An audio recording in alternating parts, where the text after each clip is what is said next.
मुझे नेपाली साहित्य सम्मेलन के शतवार्षिकी के समापन समारोह में उपस्थित होकर के अत्यंत प्रसन्नता हो।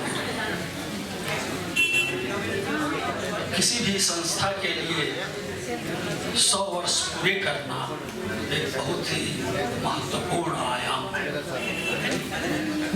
अभी पूर्व वक्ताओं ने नेपाली साहित्य सम्मेलन की विगत एक शताब्दी में की हुई उपलब्धियों की चर्चा की।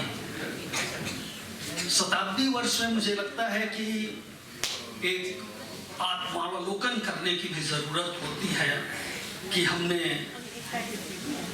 पिछली एक शताब्दी में जो कार्य किए वो आगे चल करके हमारे लिए कितने उपादेय हो। 100 वर्ष यानी लगभग लेखकों की 4 पीढ़ियां गुजर गई हैं। अब जो दौर है वो दूसरे तरह का दौर है। पिछले जो संचार क्रांति का दौर आया है उसने बहुत कुछ लेखन को थोड़ा पीछे कर दिया है। पाठकीयता में कमी आई है। जो नए माध्यम आ गए हैं, मोबाइल पर फेसबुक, इंस्टाग्राम, ट्विटर, पाठकों का अधिकांश समय इन नए तकनीकों ने ले लिया है। तो ये हमारे लिए बहुत चुनौती है। अभी उत्पल ने अपने वक्तव्य में बहुत ही कुछ महत्वपूर्ण बिंदु उठाए।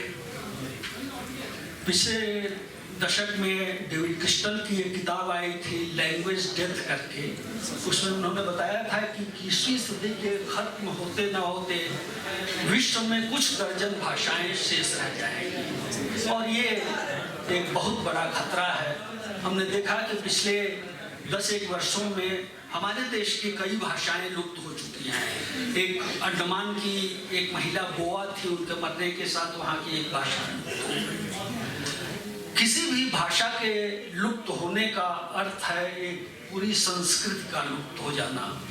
वह संस्कृति जो हजारों वर्षों में बनती है, हमारी लोक कलाएं, हमारे लोकगीत, हमारी कहावतें, हमारे मुहावरे, ये सारी चीजें उस भाषा के साथ हैं। भाषा संस्कृति का ही एक पहलू है। हर भाषा की अपनी संस्कृति है। तो जो ये पश्चिमीकरण का दौर, जो वैश्वीकरण का दौर आया है, उसने सबसे ज्यादा संकट हमारी भाषाओं पर ही खड़ा किया है। विश्व की सारी भाषाएं संकट में हैं। दूसरा, जो पलायन हो रहा है भाषिक क्षेत्रों से, जो हम नगरों की ओर जा रहे हैं, तो हमारी नई पीढ़ी जो आ रही है वो अपनी मातृभाषाओं से धीरे धीरे वंचित होती जा रही है। जो पीढ़ी जिसका जन्म शहर में हुआ है, जहाँ वहीं पली बड़ी, वो अपनी मातृभाषा भूलती जा रही है। वो या तो वहाँ की भाषा बोल रही है, अगर हिंदी भाषी क्षेत्र में है तो हिंदी बोल रही है, अंग्रेजी बोल रही है, अपनी मातृभाषा बोल रही है। ये बहुत बड़ा संकट है हमारी भाषाओं पर।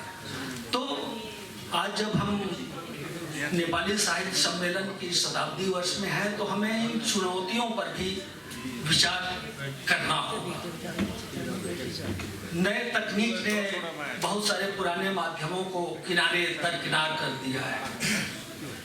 अब नए लेखकों के लिए कोई जरूरी नहीं है कि वो पत्रिका में प्रकाशित हो तभी वो लेखक कहलाएंगे। हम देखते हैं कि बहुत सारा साहित्य इन नए माध्यमों पर आ रहा है और पूरी एक नई पीढ़ी तैयार हो रही है। हिंदी में मैंने देखा बहुत सारी पुस्तकें जो फेसबुक पर जो कविताएं प्रकाशित हुई हैं या दूसरे माध्यमों पर प्रकाशित हुई हैं, उनको संकलित करके किताबें छापी जा रही हैं। तो जो एक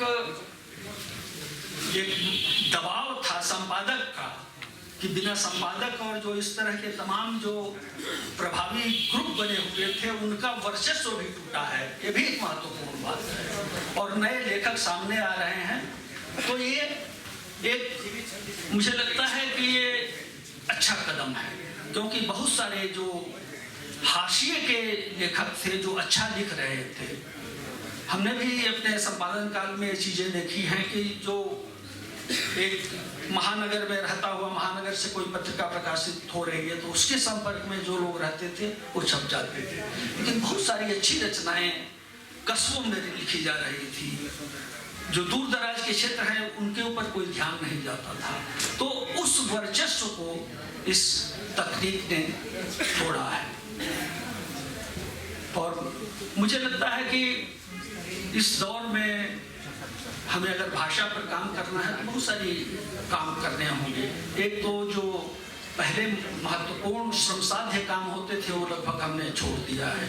अब शब्दकोशों पर बहुत कम काम होता है। जो शब्दकोश बन भी रहे हैं किसी भी भाषा में वो दूसरे शब्दकोशों को देख करके बन रहे हैं। जो फील्ड वर्क होता था अलग अलग क्षेत्रों की शब्दावली को एकत्र करने का, क्योंकि बहुत सारी तकनीक भी धीरे धीरे खत्म हो रही है। खेती बाड़ी की शब्दावली लुप्त हो रही है, खेती की तकनीक बदल गई है, हल बैल से खेती नहीं होती, दूसरे यांत्रिक माध्यम आ गए, तो सारी शब्दावली धीरे धीरे हमारी नई पीढ़ी के पास नहीं पहुंच रही है।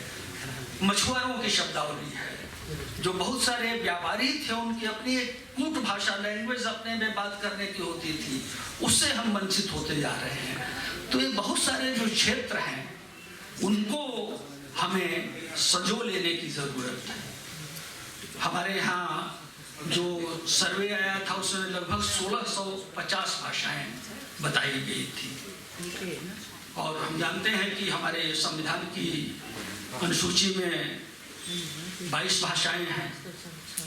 बाकी भाषाओं का क्या हो रहा है? जो हमारी जनजातीय भाषाएं हैं उसमें बहुत अच्छा लिखा जा रहा है।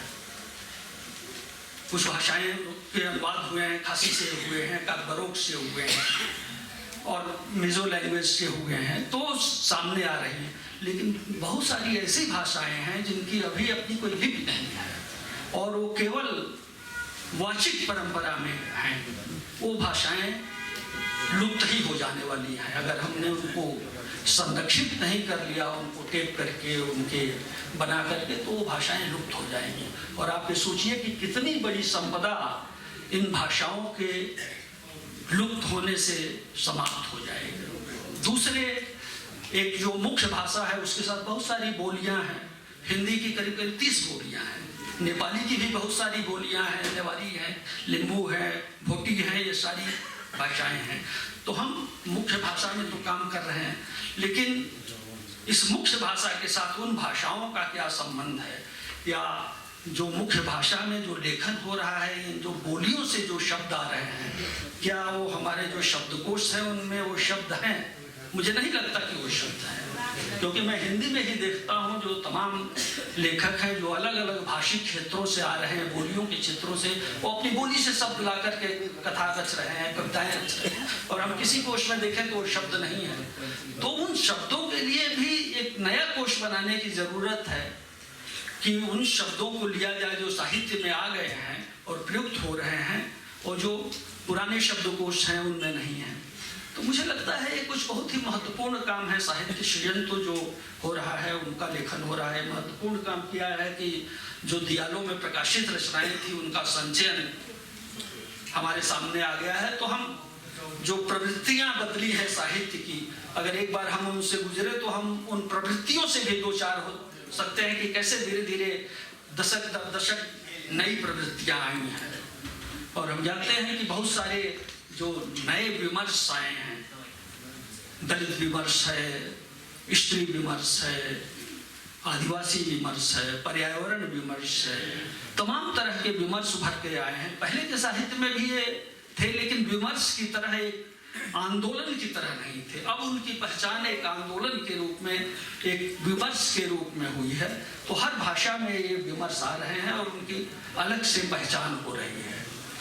तो मुझे लगता है कि ये बहुत ही कुछ महत्वपूर्ण बिंदु हैं जिनमें सम्मेलन को आगे चल करके काम करने की जरूरत है कि कैसे हम अपने को एक नई ऊर्जा के साथ आगे बढ़ें, क्योंकि समय के साथ बहुत सारी धूल पड़ती जाती है और जरूरत होती है कि हम उस धूल को झाड़ करके एक नई प्राणवायु का संचार करें और नए नए जो नए विमर्श आ रहे हैं, जो नई चीज़ें आ रही हैं, खास करके जो नई पीढ़ी है उसको जोड़ करके हम आगे कैसे काम करें, इस पर ध्यान देने की बहुत ज़रूरी है। तो ये कुछ बिंदु थे जो मेरे मन में आ रहे थे, तो मैंने अपने आप लोगों के साथ साझा किया। तो बहुत बहुत धन्यवाद। मैं एक बार साहित्य सम्मेलन का देता हूँ कि मुझे आने का मौका मिला, और बहुत सारे पुराने मित्रों से, तमाम शिलांग से, कहाँ से, तेजपुर से और कहाँ से लोग आए हुए हैं, जिनसे दसियों साल बाद मुलाकात हुई। तो ये मेरे लिए दोहरी प्रसन्नता का विषय था। एक बार पुनः मैं सभी आयोजकों को और सभी लोगों को धन्यवाद।